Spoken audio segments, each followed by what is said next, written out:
everyone, Sylvie here. I am going to be teaching you using an end cap. And end caps are these little guys right here. You can see them.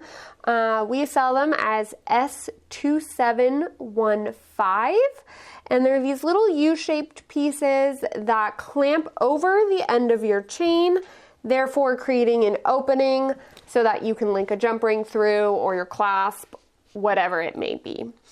And ours are really nice because they already have a 925 marking on them, so they're already quality stamped, which is excellent. So this method is really great for chains where you can't fit a jump ring through the end. So that either means it's too tiny, or it might be something like a rope chain or a wheat chain, something that's woven where you don't really have an open link at the end.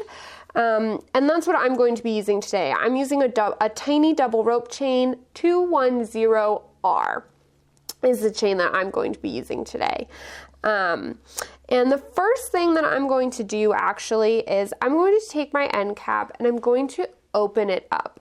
And these are soft, and all I need is my fingers to open this guy up. And why I'm doing that is so that I can get in there and pre-flow some solder.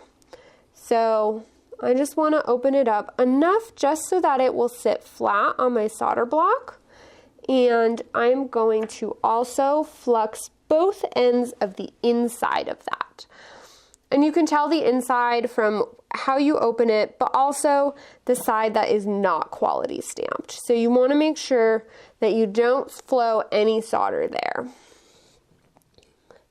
So I've got my end cap opened up with both of the wide ends out and fluxed. And what I'm going to do is I'm going to pre-flow some easy solder on there, and then I'm going to clamp it around my chain, add a little bit of heat, and the solder that's already there will reflow, thus attaching my end cap to my chain.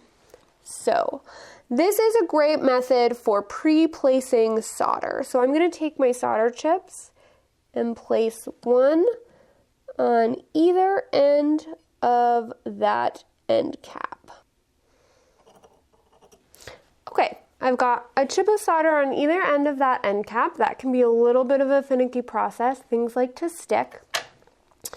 And I'm gonna have my pick just in case I need it, but I'm gonna get my torch going, have a small flame because this is a super small piece, same MO as everything else, and I'm just gonna gently heat it until I see that solder flow.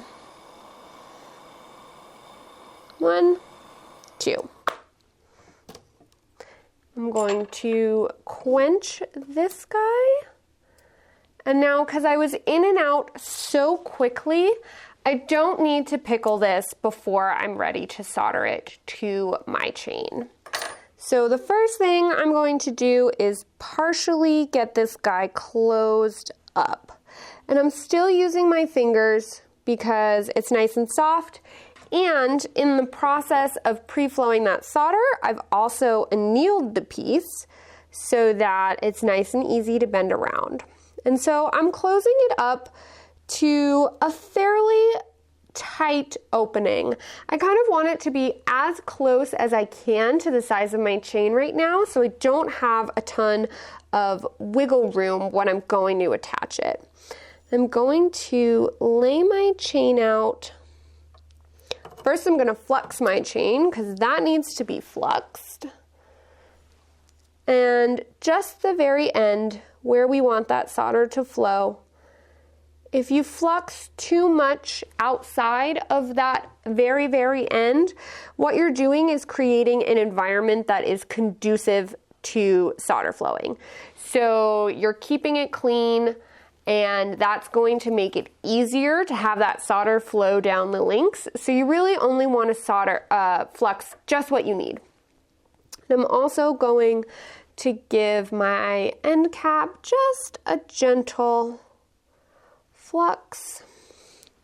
And I'm going to come in here and put it right around the edge of my chain So I've got my end cap and my chain is sitting here and it's set up on my board like this. So I'm looking straight over the U.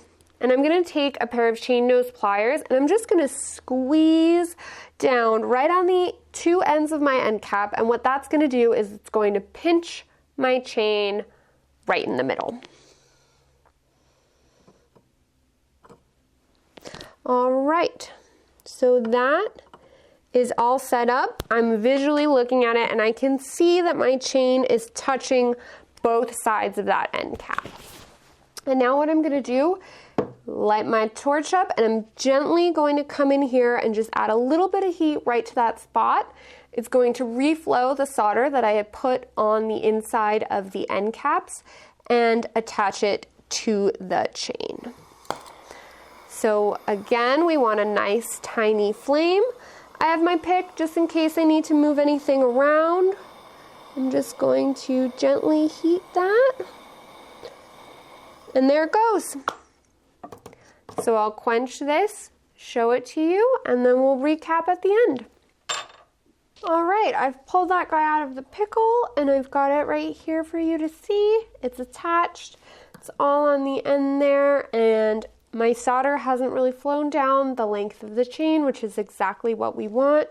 And so now I can take this and I can link a jump ring through it, a clasp charm. The end caps are a really great option because they can make your chain have that little extra edge of professional finish.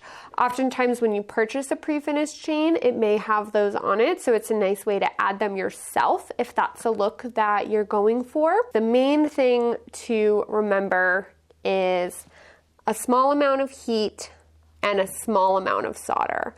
And just remembering those two things are going to be your best friend when finishing off any end chain. So you'll be less at risk of melting your chain and flowing solder down the length of the chain and soldering your links together. Until next time.